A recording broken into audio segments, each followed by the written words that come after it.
DSA road maps देख देख के कंफ्यूज हो गए हो? कोई बोलता है 1000 प्रॉब्लम्स करो, कोई बोलता है लीड कोड ग्राइंड करो, कोई अपनी पीडीएफ फॉलो करने को बोलता है। सच क्या है? हेलो दोस्तों, welcome to the second best friend. मैं हूं अर्जुन, अमेज़न में SG2, और मैं तुम्हें एक सिंपल प्रैक्टिकल रोड मैप दूंगा डे 1 से 1 डे तक का। वो दिन जब तक तुम फार्म कंपनी में बैठोगे। तो चलिए शुरू करते हैं बिना किसी हाइप के। एकदम बेसिक से एडवांस तक जाएंगे, तो वेट करना, सेकेंड हाफ में सारे कंफ्यूजन क्लियर हो जाएंगे। तो डीएसए स्टार्ट करने से पहले तीन चीजें क्लियर करो। एक, लैंग्वेज सिलेक्ट करो, C++, जावा या पाइथन, जो भी कंफर्टेबल हो। मैं रिकमेंड करता हूँ C++ से स्टार्ट करो। बस बार बार लैंग्वेज चेंज मत करो। लैंग्वेज सिलेक्ट करने के बाद STL सीखो, या फिर आपकी लैंग्वेज जो सिलेक्ट करी है आपने उसकी इनबिल्ट लाइब्रेरीज। जैसे तुमने C++ सिलेक्ट किया है तो वेक्टर, मैप, सेट के बेसिक यूज केसेस सीखो। ये टूल्स हैं जो तुम्हारे स्पीड बढ़ाएंगे। फिर उसके बाद पैटर्न प्रॉब्लम्स करो, जैसे स्टार प्रॉब्लम्स, बेसिक लूप्स। ये लॉजिकल थिंकिंग बिल्ड करता है। ये बहुत बेसिक है, ये सब करना बहुत ज़रूरी है। अगर एकदम स्टार्ट कर रहे हो तो ये करोगे तो बिल्कुल स्ट्रगल नहीं होगा और डीएसए आसान हो जाएगा। अब आते हैं मेन रोड मैप पर। सबसे पहला डाउट जो सबके माइंड में होता है, कितने प्रॉब्लम सॉल्व करने होंगे। लोगों ने हाइप क्रिएट करी हुई है, मैंने 1000 प्रॉब्लम्स किए हैं, मैंने 2000 प्रॉब्लम्स करे हैं, फिर सिलेक्शन हुआ। इन सब से मत डरो।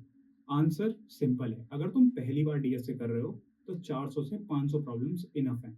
अगर मेरे बताए तरीके से करोगे, कोई 1000 और 2000 प्रॉब्लम्स सॉल्व करने की नीड नहीं है। और अगर तुम तो सेकेंड टाइम या स्विच के लिए प्रिपेयर कर रहे हो तो 150 से 200 प्रॉब्लम्स मोर देन इनफ है। याद रखो, प्रॉब्लम काउंट से ज्यादा इंपॉर्टेंट है तुमने कॉन्सेप्ट कितना समझा। अब डिस्कस करते हैं सबसे इंपॉर्टेंट चीज। रैंडम प्रैक्टिस मत करो, गाइडेड प्लान फॉलो करो। अगर तुम्हारे पास टाइम है और डीपली करना है तो गीक्स फॉर गीक्स का मस्ट डू कोडिंग क्वेश्चंस या स्ट्राइवर्स का A to Z शीट करो। लिंक्स डिस्क्रिप्शन में है। अगर टाइम कम है या सेकंड टाइम कर रहे हो तो नीट कोड 150 या 250 चूज कर लो। अपने वीक टॉपिक्स पर एक्स्ट्रा प्रैक्टिस भी कर सकते हो। लेकिन एक बात याद रखना, तुम प्रॉब्लम्स नहीं सॉल्व कर रहे, तुम पैटर्न सीख रहे हो। जब किसी टॉपिक के प्रॉब्लम सॉल्व करो तो पैटर्न ऑब्जर्व करो। हर टॉपिक के 2-3 पैटर्न्स होते हैं, उस पैटर्न को समझो और याद रखो। ये पैटर्न्स का एक माइंड मैप है जो रेफर कर सकते हो सॉल्व करते हुए। पैटर्न्स आइडेंटिफाई करना सीखना है और उन्हें अप्लाई करना है। तो अब इसे करने में टाइम कितना लगेगा? तो आते हैं सेकंड मोस्ट इंपॉर्टेंट थिंग, जो कि है टाइमलाइन। 400 से 500 प्रॉब्लम करने के लिए तुम्हें 3 से 4 मंथ्स का कंसिस्टेंट एफर्ट इनफ। वीकडेज पे 5 प्रॉब्लम्स और वीकेंड्स पे थोड़ा एक्स्ट्रा करो। बस एक कॉमन गलती अवॉइड करना, इजी और मीडियम प्रॉब्लम्स हो जाते हैं लेकिन हार्ड प्रॉब्लम्स में लोग अटक जाते हैं, ज्यादा टाइम लगता है। तो स्ट्रेटजी थोड़ी चेंज करो, इजी और मीडियम थोड़े फास्ट करो ताकि हार्ड के लिए एक्स्ट्रा टाइम बचा सको। जैसे जेई में करते थे, फिजिक्स और केमिस्ट्री जल्दी करके मैथ्स के लिए टाइम बचाते थे, वही यहाँ भी करना है। तो प्लान तो समझ गए, अब प्रॉब्लम सॉल्व करते हुए क्या करना है। हर प्रॉब्लम के लिए ये अप्रोच होना चाहिए। पहले खुद ट्राई करो, 15 मिनट इजी, 30 मिनट मीडियम और 50 मिनट हार्ड। इससे ज़्यादा टाइम मत लो। अगर नहीं हो रहा तो सोल्यूशन देखो, लेकिन सिर्फ देखना नहीं है, समझना है, फिर खुद इम्प्लीमेंट करना है।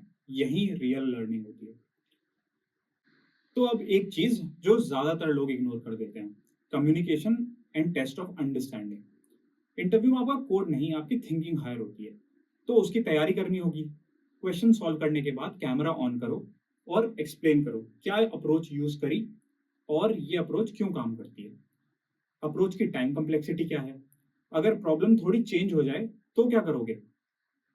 खुद से वेरिएशंस बनाओ, जैसे कि अगर सॉर्टेड एरे दिया था तो सोचो सॉर्टेड नहीं हुआ तो कैसे करोगे। टाइम कम्प्लेक्सिटी पर क्या डिफरेंस आएगा।